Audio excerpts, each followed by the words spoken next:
Cancer de la prostate, cancer numéro 1 chez l'homme. On voit ça tout de suite avec mes invités.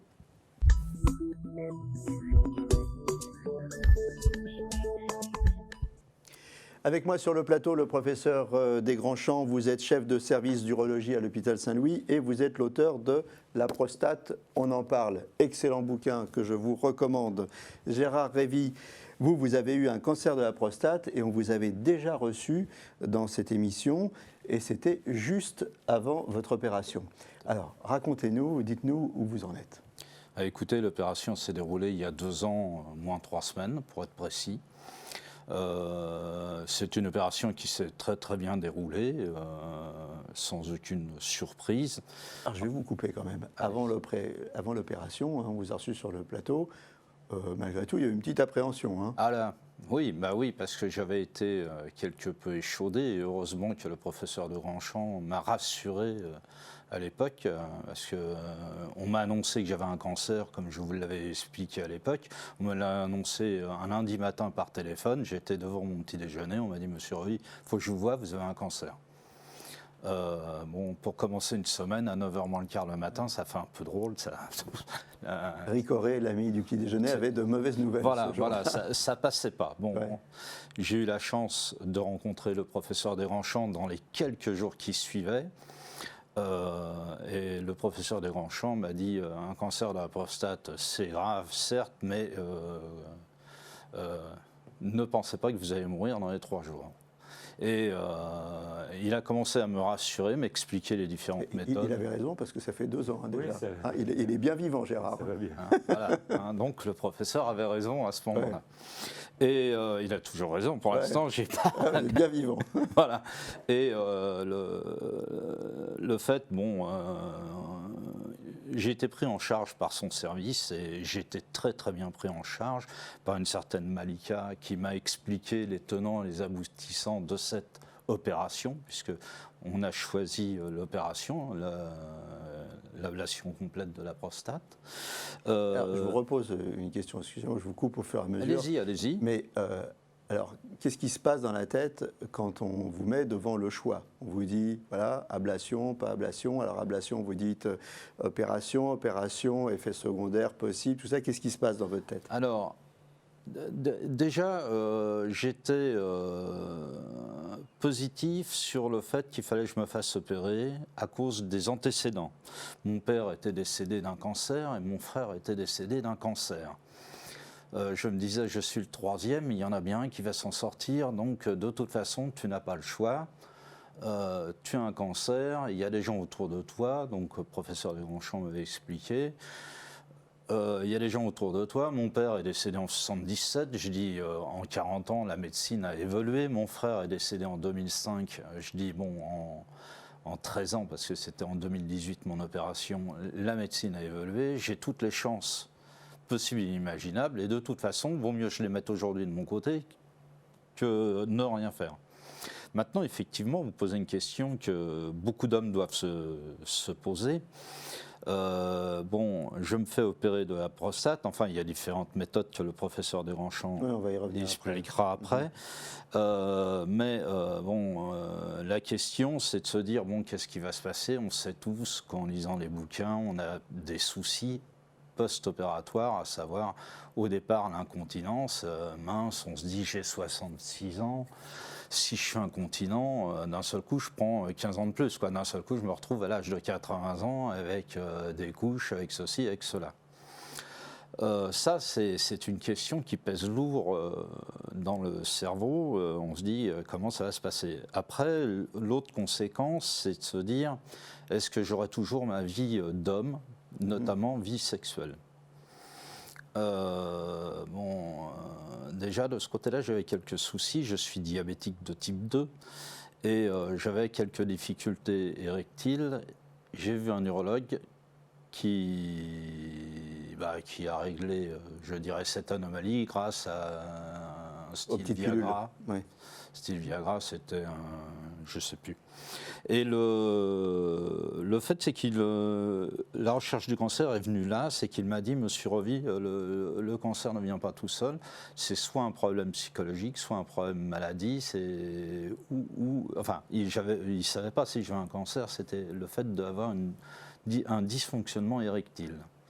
Et après avoir réglé ce petit dysfonctionnement, il a dit on va faire les recherches et c'est comme ça qu'on a trouvé les 2 tumeurs sur la prostate. Et je me suis dirigé vers vous parce que je préférais être à Saint-Louis que n'importe où ailleurs. Après, Donc tout ça, ça a pesé lourd alors dans votre décision. Vous avez dit incontinence, dysfonctionnement, érectile, est-ce que je me fais opérer ou pas? Et vous avez quand même pris la décision. Voilà, la décision, je ne l'ai pas prise tout seul. Mon épouse m'a beaucoup aidé parce que, on prend une décision, mais il faut se dire, qu'est-ce que je fais pas. Et puis l'assistance du service du professeur Desgrandchamps, Malika, nous ayant expliqué pendant 1 heure, 1 heure et demie, elle a pris le temps vraiment d'expliquer ce que vous alliez faire au moment de l'intervention. Elle m'a expliqué qu'effectivement je risquais d'avoir des dysfonctionnements, que ce soit érectile ou d'incontinence. Vous-même, vous me l'aviez expliqué. À la suite de ça, vous m'avez appliqué 2 séances de kiné qui vous ont permis de mesurer l'intensité de mon périnée et de savoir si c'était jouable ou pas. Ces 2 séances de kiné ont été un des éléments qui ont permis de prendre une décision beaucoup plus sûre. Le 3e élément que vous aviez besoin, professeur, c'était le conseil du psy que j'ai rencontré. Cardinal, fondamental, oui. Qui était très très bien, c'était une très très bonne psy, c'était une femme.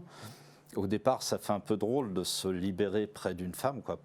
Pour moi, je ne la connaissais pas et après je l'ai considérée, j'ai dit, après tout, ça pourrait être ta sœur.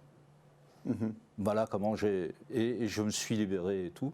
Et elle m'a expliqué des tas de choses, on a discuté bien longuement et tout. Et je suis sorti de chez elle.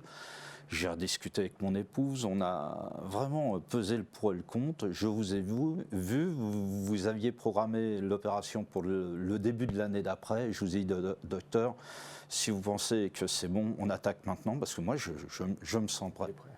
Et vous avez dit, je vous sens bien, je vous sens impeccable. On programme. Et voilà comment sommes partis. C'est important, toute cette phase de préparation psychologique, de dialogue, c'est fondamental. En fait, les bons résultats d'une opération, puisqu'on parle de l'opération de la prostate, se dessinent avant. C'est-à-dire qu'il n'y a aucune précipitation, jamais. Le cancer de la prostate, quand il est pris tôt, comme chez vous, quand il est dépisté, en fait, va mettre, si on ne fait rien, des années à devenir plus important, métastaser et tuer les gens. Donc, on n'est jamais à 15 jours, 3 semaines, 3 mois près pour bien préparer les choses. Les préparer physiquement, vous avez vu le kiné, le périnée est très important. Le périnée, c'est le sphincter urinaire. Et donc, à votre âge, après 65 et jusqu'à 70, il y a différentes façons de prendre un peu d'âge. Et donc, si on est moins tonique, il vaut mieux pas trop opérer parce qu'après, on a beaucoup de risques que les muscles ne reviennent pas et puis d'avoir des fuites urinaires. Donc, c'est important la préparation physique, c'est important l'information, parce que l'angoisse vient de l'inconnu, de ce qui va se passer. Mais ce qui est très très important, c'est la psycho-oncologie. Parce que le mot cancer fait peur, même si pris tôt, ça guérit, on va en reparler, ça fait peur. Après, il y a la sensation de culpabilité. Pourquoi moi? Qu'est-ce que j'ai fait dans la vie pour que ça m'arrive? Parce que c'est une catastrophe dans une vie que d'avoir un cancer, il ne faut pas le nier, hein. Même si on est pris en charge, ça tombe sur soi. Et puis, enfin, c'est la prostate. La prostate, c'est l'organe de la virilité. Et donc, comme vous l'avez dit, je ne serai plus un homme. Et donc tout ça alors que vous ne sentez rien. C'est-à-dire que dans votre cas, comme dans le cas de l'énorme majorité des gens qui sont soignés d'un cancer de la prostate, ils n'ont pas de symptômes. C'est simplement la prise de sang d'un marqueur qui s'appelle le PSA, qui est un peu anormal, ou parce qu'on se lève un tout petit peu la nuit, mais c'est sans relation, qu'à partir de là, on déroule tout et on arrive au cancer. Et donc vous êtes en face d'un patient qui va très bien, il est rentré dans votre salle d'attente, il va très bien, et on lui annonce de but en blanc, avec les précautions, mais quand même, qu'il a un cancer de la prostate, qu'il va falloir le traiter. Il n'y croit pas. Et donc, ce que l'on dit, c'est que pour bien guérir, il faut admettre d'être malade. Et en fait, pendant toute une période avant le traitement, les gens n'y croient pas. Ça pourrait être le dossier d'un cousin, ce serait pareil. Il faut petit à petit qu'il rentre dans la peau d'un patient. Et donc, c'est pas simple parce que culpabilité, parce qu'on a l'impression que le corps vous trahit, parce que c'est la prostate et qu'on ne sera plus un homme, d'où l'aide d'un psycho-oncologue. Ce n'est pas une psychanalyse, on ne va pas creuser au fond des choses, mais en 2 séances d'1 heure, la parole se libère, les hommes ne parlent pas, les femmes parlent. Cancer du sein, les femmes parlent entre elles se font du bien comme ça. Les hommes, ils gardent tout en eux. Et donc, si ça ne sort pas, en fait, les gens vont être opérés, mais sans que ce soit vraiment à eux, ils vont très mal le vivre, et le vivant très mal. Il peut y avoir des problèmes urinaires par manque de contrôle, parce que le cerveau refuse ce qui s'est passé, et pour la sexualité, c'est une catastrophe. Et on a parlé du couple. Pour le couple, c'est aussi très difficile. Donc, la parole avant est fondamentale, parce qu'on n'a aucun symptôme, on ne se sent pas malade, donc c'est pas la peine d'être soigné. Et donc, on va refuser après tous les efforts à faire pour bien guérir. Voilà. Alors, par contre, là, happy end. Oui. Happy end, parce que je vous ai demandé, Gérard, quel a été le suivi après votre cancer. Et vous m'avez dit, moi, tout va bien, j'ai pris en 2 ans un Doliprane. C'est exact. C'est génial, ça. Ça dépend de la dose, pas trop fort, Oui. j'espère. Mais Ça devait être un 1000, parce que quand même. ça devait être un 1000. Mais Donc aujourd'hui, vous êtes bien, vous. Moi, aujourd'hui, écoutez, les prises de sang que je fais maintenant, c'est de l'ordre de tous les 6 mois. Ça va devenir tous les ans, puisque nous voyons à la fin de l'année, et après, vous me prescrivez les choses tous les ans, je crois. Aujourd'hui, je suis à 0,003, enfin, c'était indétectable. Ça veut dire que c'est bien, c'est réussi. Ça veut dire que vous avez fait un bon boulot, parce que... Ce bon boulot, c'est ensemble. C'est qu'en fait, la préparation est fondamentale et on peut dire que vous êtes très positif. Mais c'est comme ça qu'il faut arriver à préparer les patients. Mais tout le monde n'est pas capable d'être aussi bien préparé. Mais en fait, c'est le chemin. Et alors, les troubles que vous redoutiez, incontinence et dysfonctionnement érectile, vous y avez eu droit ou pas? Alors, au niveau de l'incontinence, ça surprend parce qu'aujourd'hui, les gens qui ne sont pas opérés de la prostate n'ont pas de problème, je dirais, urinaire, dans le sens que, on est né, on a nos réflexes musculaires, périnées et ainsi de suite, on les a depuis notre naissance. On dit qu'on urine comme on respire. Voilà. C'est automatique. Voilà. On n'y réfléchit pas. Vous avez tout à fait raison.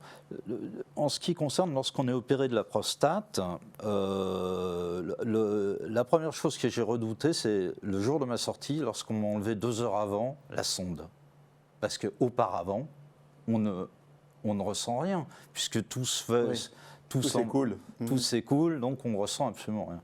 On nous enlève la sonde, ça c'est le premier truc. Après on se dit, alors maintenant il va falloir peut-être maîtriser tout ça. Si on s'aperçoit que la première heure, la deuxième heure, tout se passe bien, on va faire pipi, tout va bien. Mon épouse était venue me chercher, j'avais 2 heures de voiture à faire. Je vous avoue que je serrais autant des fesses que le périnée que tout le reste, parce que j'ai dit, pourvu que je ne mouille pas la voiture. Ça s'est très très bien passé. Il y a des éléments perturbateurs. Mon périnée maîtrisait bien les choses, mais les éléments perturbateurs, c'est les éléments de la vie. Vous éternuez, le périnée lâche un petit peu. Vous avez une petite fuite, une goutte ou autre. Vous vous baissez pour ramasser un stylo, le périnée se décontracte légèrement. Alors ça, je vais dire ouvertement que ça se corrige tout seul. Le cerveau est capable de générer le moment où vous allez éternuer, parce qu'au moment où vous ressentez le truc que vous allez éternuer et que vous allez éternuer, il se passe un petit peu de temps. Vous réapprenez les réflexes des automatismes qui reviennent. C'est le cerveau qui enregistre tout ça. Dans les situations d'effort, le cerveau va contracter le périnée automatiquement, petit à petit. C'était sur les 6 mois d'habitude. Voilà, c'est ça. Et très honnêtement, sur un paquet de protections, un paquet de 10 protections, j'en ai utilisé 9. En l'espace de 4-5 mois. C'était surtout quand j'allais chez mes enfants, j'en mettais une en disant... En sécurité. Voilà, par Donc sécurité. on en est à 1 Doliprane et 9 protections. Ouais, et on en est à combien de Viagra? Alors, le Viagra, je vais vous dire, ça c'est un autre problème. Alors maintenant, vous passez sur le plan sexualité. La sexualité, après une opération de prostate, Elle ne vient pas tout de suite. Le professeur Desgrandchamps m'avait dit, Monsieur Revy, il faut un peu de temps parce que vous avez été opéré, on a dû enlever une partie de votre prostate et il y a les petits vaisseaux, ou toute la prostate, pardon. Oui. Tous les petits vaisseaux ont besoin de se réparer, puisque la fonctionnalité n'existe plus. Et puis le désir met du temps aussi. C'est qu'après voilà. un événement comme ça dans une vie, on pense à autre chose. En principe, les érections, la continence vient dans les 6 mois et l'érection vient dans l'année. Voilà, en principe. Quand l'état antérieur, et c'est évident, plus on a une sexualité florissante avant, plus il y a de chances que la sexualité revienne. Si on a une sexualité un peu fragile avant, ça peut être le coup de grâce. Alors, pour vous, Gérard? Pour moi, il m'a fallu une bonne année pour retrouver un plaisir sexuel. Quand je dis une bonne année, c'est 16 mois. Bon, bien sûr, avec l'assistance, bien entendu, du docteur Guivert. Oui. Mais qui est andrologue dans mon équipe. Voilà. Et aujourd'hui, j'ai une sexualité que je dirais retrouvée et normale. Bon, normale avec assistance, certes, mais j'ai... Avec assistance, c'est avec une petite pilule, c'est ça? Pilule et piqûre, mais ce que vous auriez pu avoir aussi avec l'évolution naturelle de votre sexualité, avec l'âge et le diabète. Donc certainement ça aggrave un peu, mais ça ne modifie pas complètement. Vous êtes un bon témoin, je crois, pour que les hommes aient moins peur de parler de Moi, je trouve problème. qu'effectivement, c'est fantastique parce que toutes les peurs, en fait, qui sont générées par le cancer de la prostate, incontinence et les problèmes de sexualité, vous êtes la preuve vivante que ça peut se passer bien. Ça peut se passer mal aussi. Il ne faut pas non plus, tout n'est pas rose. C'est pas si fréquent. C'est pas si fréquent. Encore une fois, quand le choix de type de traitement est bien fait, c'est vraiment du choix sur mesure, c'est une aventure individuelle pour chaque patient. Et donc le choix entre, par exemple, l'ablation de la prostate et l'irradiation de la prostate, donc la radiothérapie, se fait pas sur des critères scientifiques, solides. C'est beaucoup d'appréciation de quel est le traitement qui va aller le mieux. Et quand ce choix est fait judicieusement, enfin adapté, approprié, problème urinaire, il n'y en a pratiquement pas. C'est exceptionnel, que ça dure vraiment exceptionnel. La sexualité, oui, mais la sexualité dépend également de la sexualité d'avant. On n'a pas la même sexualité à 50 ans qu'à 60 ans, etc. Vous n'avez pas regretté votre choix? Absolument pas. Demain, vous le refaites? Absolument. Ça sera à refaire. Nous serions 2 ans en arrière. Je dis banco. Je ne savais pas ce que ce serait la date d'aujourd'hui, mais c'est un truc que j'encourage tout le monde qui vit ce problème. C'est dramatique pour l'homme, mais il y a vraiment... moi, je n'ai pas hésité et j'encourage chacun à le faire parce que c'est vraiment important. En tout cas, je vous remercie parce que c'est courageux d'être venu déjà une première fois en parler, de revenir en parler parce que c'est quand même un peu tabou le cancer de la prostate. Et c'est bien que vous en parliez parce que les hommes se posent beaucoup de questions sur le cancer de la prostate. Alors des questions, je vais vous en poser justement, professeur Desgrandchamps. Cancer de la prostate, ça se soigne bien aujourd'hui? Quel est le pronostic?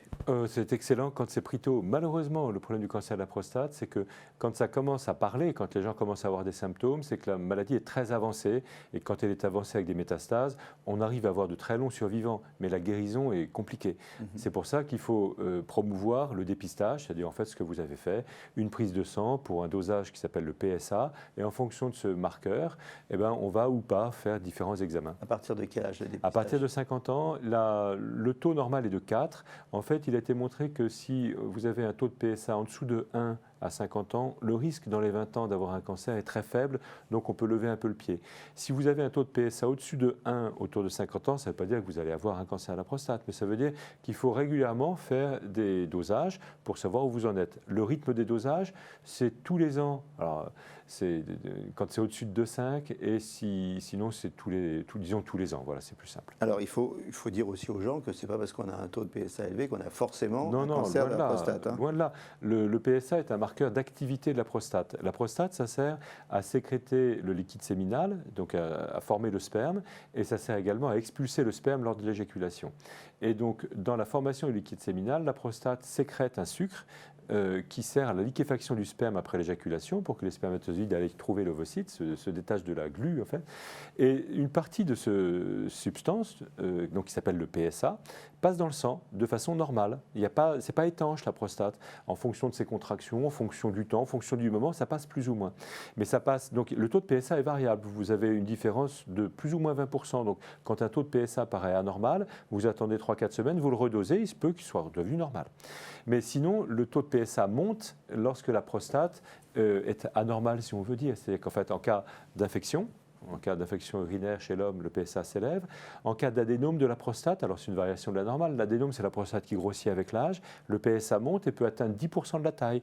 Les hommes peuvent avoir des prostates de 100 grammes, sans le savoir, hein, sans symptômes. 100 grammes, le PSA peut être à 10 sans que ce soit normal. Et la dernière cause, c'est le cancer de la prostate. Donc devant un PSA qui s'élève, on a 3 possibilités, et donc qu'on annule avec une analyse d'urine pour l'infection, un toucher rectal pour différencier adénome et cancer. Le toucher rectal voit une petite zone anormalement dure dans la prostate si c'est un cancer. Au contraire, c'est souple. Et on en reparlera après. Le grand progrès en matière de cancer de la prostate, c'est l'IRM de la prostate, donc une radio de la prostate qui est vraiment très pertinente. C'est ce que j'allais vous dire. Est-ce qu'on est obligé d'y passer au toucher rectal aujourd'hui alors qu'on a l'IRM? Alors, c'est une bonne question parce que ça froisse souvent la pudeur des hommes, le toucher rectal, mais c'est un excellent examen d'orientation. Il ne s'agit pas de le faire tous les ans ou à chaque consultation, mais l'orientation de départ permet de voir immédiatement si la prostate est grosse ou pas, et donc est-ce que l'élévation du PSA peut être liée ou pas à simplement la taille de la prostate qui est importante sans qu'il y ait de cancer. Ça permet de générer un discours et une relation avec le patient un petit peu différente et d'accélérer ou pas les examens complémentaires. Donc non, ce n'est pas indispensable, mais c'est bienvenu dans la relation initiale entre le médecin et son patient. Les signes qui doivent nous alerter? Alors, il n'y en a pas. Alors, il y a les signes tardifs, bien sûr, qui doivent alerter. C'est quand on a du sang dans les urines, que la prostate est vraiment très grosse, c'est complètement infiltré, que ça saigne. Sang dans les urines, on ne perd pas de temps. Hein. Sang dans les urines, c'est une consultation d'urgence. Oui. Ça peut être plein et de même causes. Si c'est la première fois. Ça peut être plein de causes. Ça peut être un calcul, une infection, mais il faut forcément consulter, il faut savoir ce que c'est. Un scanner est indispensable. Donc, le sang dans les urines, les douleurs osseuses, ça, c'est quand il y a des métastases. Mais le but, en fait, c'est de trouver le cancer avant qu'il ne parle. Et donc, vous Monsieur Evy, les petits problèmes d'érection. C'est l'occasion de faire un bilan de santé. C'est pas les petits problèmes d'érection n'étaient pas liés à ce cancer débutant, pas du tout. Mais c'est l'occasion de pouvoir faire le bilan de la prostate. Pareil, les hommes se lèvent la nuit pour uriner. Au-delà d'une fois, ça peut être anormal. Ça peut être des petits signes d'intolérance de vessie, de prostate qui grossit. C'est pas le cancer qui va parler, mais ça permet de faire un bilan. Et donc, toutes les petites anomalies vont permettre de faire un bilan. Mais le mieux, c'est que le médecin généraliste organise à partir de l'âge de 50 ans un dosage de PSA, comme on fait le cholestérol, comme on fait les marqueurs d'inflammation pour savoir où on en est, ou les enzymes hépatiques, pour faire un bilan de santé. Et est-ce qu'on peut avoir un cancer qui est en train de se développer sans se lever plusieurs fois la nuit et sans avoir de problème d'érection? Bien sûr que oui. C'est même la majeure partie des patients n'ont rien. C'est ce qu'on disait tout à l'heure. C'est que le patient, en fait, il ne se sent pas malade. Il n'a vraiment aucun symptôme. C'est le médecin traitant qui a demandé une prise de sang avec le reste, avec la glycémie, avec le cholestérol. Il trouve un PSA un petit peu anormal. Il transfère à l'urologue qui fait le toucher rectal éventuellement ou qui fait l'IRM. On fait une biopsie, on trouve un cancer. Le patient, il n'a rien. Du tout. Donc oui, dans l'immense majorité des cas, il n'y a aucun symptôme. Et c'est là les conditions où le traitement est le plus efficace parce que la tumeur est petite. Encore faut-il savoir ne pas traiter tous les cancers. On y viendra peut-être, mais le cancer de la prostate a cette spécificité d'avoir en lui 2 maladies différentes. Les cancers comme celui que vous avez eu qui est dangereux, et donc il faut traiter avant qu'il se développe. Mais la moitié des cancers que l'on trouve en France ne sont pas dangereux. C'est des formes naturelles de vieillissement de la prostate. Ça porte le nom de cancer, mais ça n'a aucun risque. Qu'est-ce qu'on fait alors? On ne fait rien. rien. Et donc c'est rien. On attend, on surveille même pas que le cancer bouge parce qu'il ne va pas bouger. Mais c'est pour être sûr qu'il n'y ait pas un autre cancer d'un autre type qui survienne. Donc c'est pour ça que l'information des gens est très importante parce qu'on peut très bien faire tout le chemin, c'est-à-dire PSA, toucher rectal, IRM, biopsie, et trouver un cancer dont le médecin dira écoutez, voilà, vous avez un cancer, mais c'est un cancer qui n'est pas dangereux, on va simplement vous surveiller et qu'il n'y ait pas d'angoisse de la part du patient parce que ça n'a de cancer que le nom. Ce n'est pas des cancers qui vont évoluer vers des métastases ni vers la mort. Donc c'est vraiment fondamental de savoir que dans les traitements du cancer, ne rien faire est une possibilité pour les cancers pas dangereux. Il nous reste 2 minutes. Pardon. Voilà. Les facteurs de risque. Facteurs de risque, il y a familiaux, mais ils sont faibles. Il y a quelques familles, il faut un père, un frère, plusieurs générations qui ont des cancers jeunes. Sinon, les facteurs de risque principaux, c'est l'environnement, et avant tout l'environnement diététique, c'est avant tout les graisses saturées d'origine animale. Il y a beaucoup plus de cancers dans nos pays occidentaux développés que dans les pays asiatiques qui mangent très peu de viande rouge grasse. Il y a beaucoup de stratégies thérapeutiques différentes, hein, vite fait, radiothérapie, curithérapie, cryothérapie, traitement focal, la chirurgie, tout ça. Oui. Donc là, c'est dialogue avec le patient. Alors non, là c'est simple. C'est soit vous avez un cancer qui est dangereux, dans ces cas-là, il faut bien le traiter. Et le bon traitement, c'est soit l'ablation, soit les rayons. Soit un cancer n'est pas dangereux, et là vous pouvez discuter des alternatives dont vous parlez, ultrasons, cryothérapie, laser interstitiel, etc., électroporation. Mais tout ça, c'est pour des cancers qui ne sont pas dangereux, dont on peut se demander s'il est bien fondé ou pas de les traiter, même avec des alternatives. D'accord. Il faut être assez clair. Bah, psychologiquement, ça doit aider de se dire je suis traité, même si on Oui, n'en a mais pas si vous besoin. êtes traité, c'est que vous êtes Oui. malade. C'est pas si simple. C'est pas si simple que oui. ça. Gérard, 30 secondes pour conclure. Qu'est-ce qu'on dit aux hommes? Ben, moi, je les encourage, en cas de doute sur leurs problèmes de prostate, non seulement de consulter, mais quelqu'un de bien se faire conseiller.